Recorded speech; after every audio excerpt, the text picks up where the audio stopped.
In this video, I'll go over the 3 simple steps that you need to take to build a self-publishing educational workbook business that has the potential to make money month after month. Hi, I'm Caroline. If you stumbled across my channel today, welcome. I share videos every single week all about self-publishing books, and you're watching one of them right now, so thank you so much for taking the time out of your day to join me. In my last video, we did a deep dive into the education workbook niche, and more specifically, the math workbook niche. I also shared a sub-niche of math educational workbooks, which was fraction workbooks, a very targeted, low content book niche that is very popular with Amazon's customers. These books are now much more accessible for us to make thanks to the fraction worksheets generator tool that I talked about in that video. If you are interested in creating and publishing math workbooks and want to include fractions in your book, then you can go check out my last video where I show you this tool, how it all works, how much it costs, all that good stuff. I'll link that video down in the description box below, as well as a link to the fraction worksheets generator tool so that you can go and get even more information about that if you want. If you are going to invest in that tool, please just keep in mind there are big discounts on the price, as well as access to my exclusive bonuses, which last until 11:59 p.m. Eastern Standard Time on the 28th of March 2024. But now that we have spent some time doing some niche research into this niche, I want to give you some ideas about how to actually build a business around publishing books in the educational niche and actually make it successful. We can break this down into 3 steps: plan, create, rinse and repeat. So step 1 is creating a plan. At the very beginning, before you do anything else, make a plan for what type of books you want to publish and who are they for? How many books do you want to publish and when do you want to publish them and in what order you want each book to be published in? Plan out your brand, your series, how you want your books to look, the colors you want to use, the fonts that you want to use within all the books. Plan out your pricing structure of your book so that you get the royalty that you need to meet your income goals. Plan out the launch of your books and how you plan to promote your books. For example, let's take a look at a couple of brands. The first one that I've pulled up here is a Spectrum brand of book. This is not a self-publisher, but we are purely just looking at their branding at this point, and we can see that every single book is laid out exactly the same. The only thing that changes is the name of the book, but everything else is exactly the same. So customers can clearly see that these books all come from the same brand. So if they like one book, then there's a good chance they might go look for other types of books, other subjects from this same brand. Another one is this Humble Math brand. I've featured this one a couple of times in my videos, but straight away we can see their very strong branding. The colors they've used, the font is exactly the same on every cover. They changed up a little bit with the type of images they've used, but for the most part it's the same. The book features a few examples of the type of pages within the book, surrounded by an image or two that might be related to the type of book that it is. But again, it's just that recognition of brand for the customers, creating familiarity for the customer so that they immediately create a connection when they're browsing on Amazon. If more of this brand's books pop up, it's already in their mind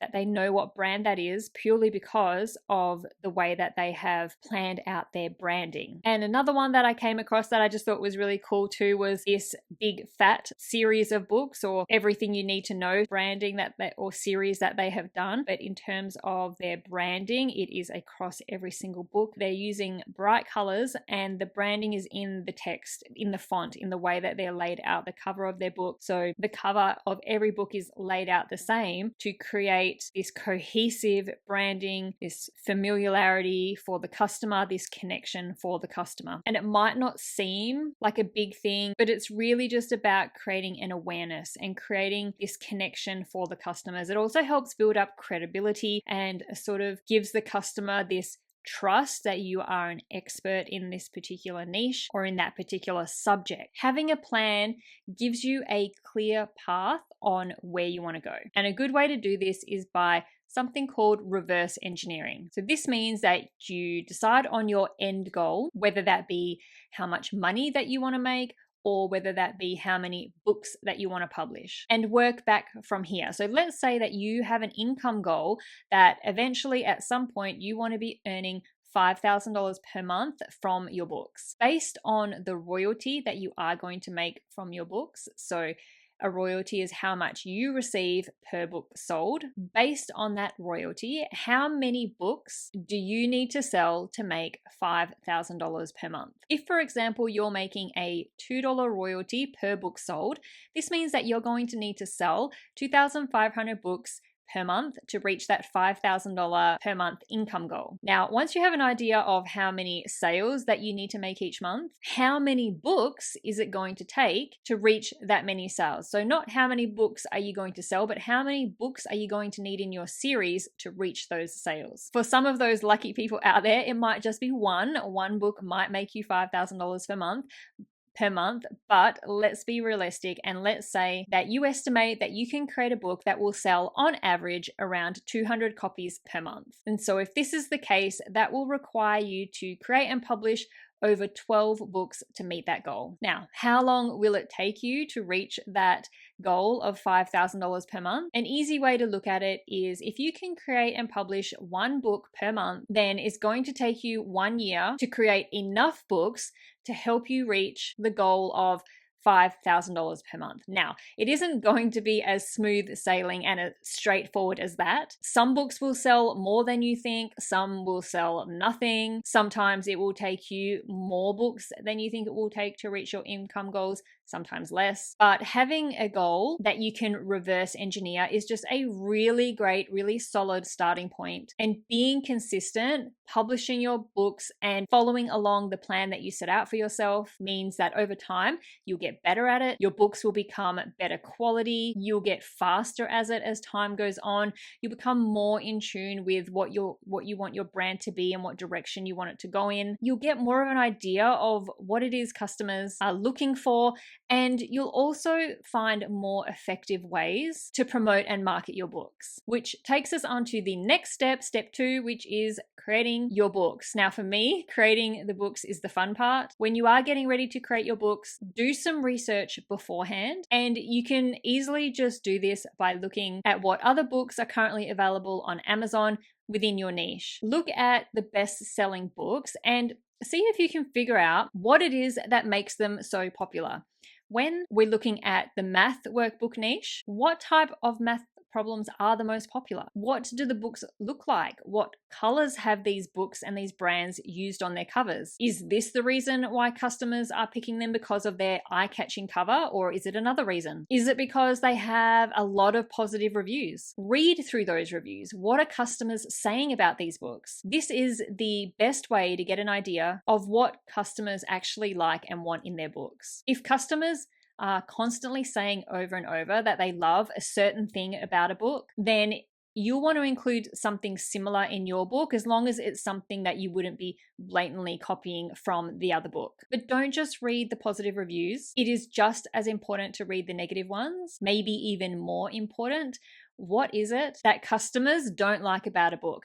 This can really give you a great opportunity to make your book stand out from the others by fixing what it is that customers don't like about what is already available. Let me show you a couple of examples. So still looking at these big fat notebook brands of books, we'll just drop down to their reviews, and it's good to just go through each star rating to see what customers are saying. So the first review here says they did like the book, except they found that not all the answers were correct and the information provided for the problems were incorrect. The next review says the same thing. Many of the answers were wrong. The next review says the same thing. Seems okay, but there are mistakes. Lots of wrong answers. And that one just says just not what they needed. So there's quite a few people already saying that the problems or the answers in the books were incorrect, which you would have to imagine that that is an extremely important part of creating an educational workbook. So that means you now know that you need to be extremely careful when you're creating yours, that you're creating creating problems that are actually correct, because if they're wrong, there is no point in people buying your book. The next book that I just quickly picked out to read the reviews through is this School Zone Math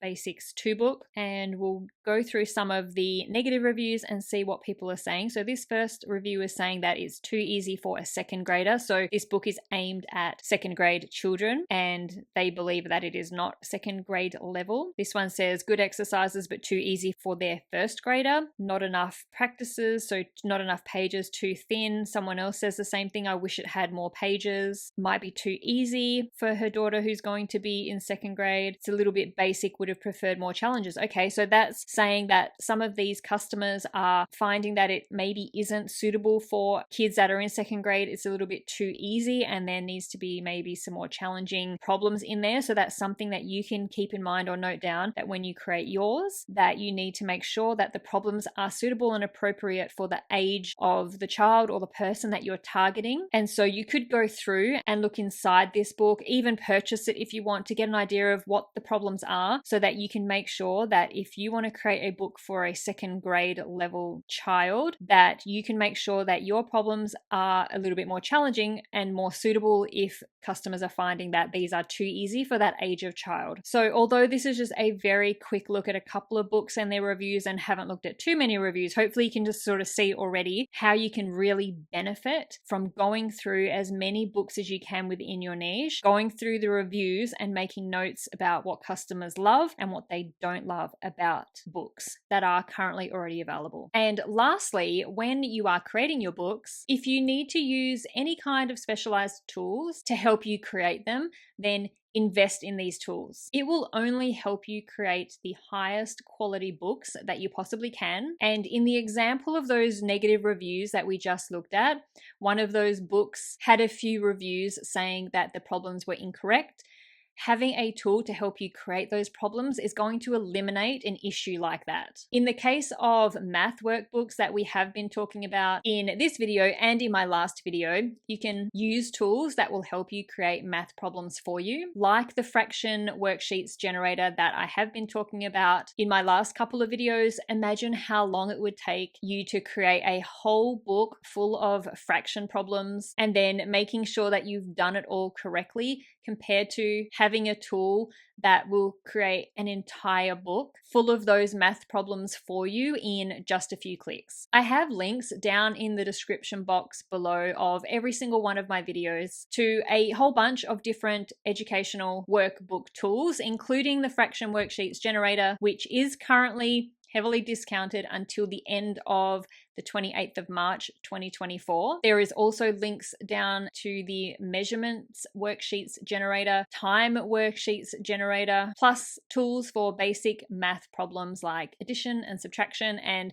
plenty of others. There's also links to other kinds of tools that help you create some really fun books like puzzle books. And now on to the last step, step 3, rinse and repeat. You've created your branding, you've maybe created your very first book that is teaching some sort of educational subject. Perhaps it's in the math workbook niche. And now you just need to replicate this over and over until you reach the amount of books that you want published, or until you reach the amount of money that you want to make each month or each year. Promoting and marketing your books is also going to come into it too. It isn't all just about publishing books. Once you have published them, you do need to actually get people to buy them. So your marketing strategy will come into play, which hopefully you already have planned out when you did the whole plan for your entire book series and book business. And there's no right or wrong way to do it. There is only experimenting and finding out what works for you and what works for your books and your brand and your series of books. A good strategy is to have a mix of short-term marketing and long-term marketing. So short-term marketing will get much quicker results, but you are usually going to have to pay for those results. So for example, Amazon ads, you can start running Amazon ads immediately after you publish your book to kickstart those sales, but you're obviously going to have to set aside a budget for this. A long-term strategy, on the other hand, would be building an email list. This will take time, and it's something that you will be constantly and consistently working at to build up, but the loyalty and the results that you will see from an email list will far outweigh the work, the time, and the effort that you will put into it. So that is the framework, the 3 fairly simple steps you need to take to build up your brand, to build up your series of educational workbooks into a sustainable and long-lasting, real self-publishing business. It takes time and it takes effort, but it is all worth it when you can build something that gives you the business and the life that you may have always dreamed of. Just a last reminder that if you are interested in the Fraction Worksheets generator, that is the newest math workbook tool available to us, that you can get huge discounts on it during the launch period,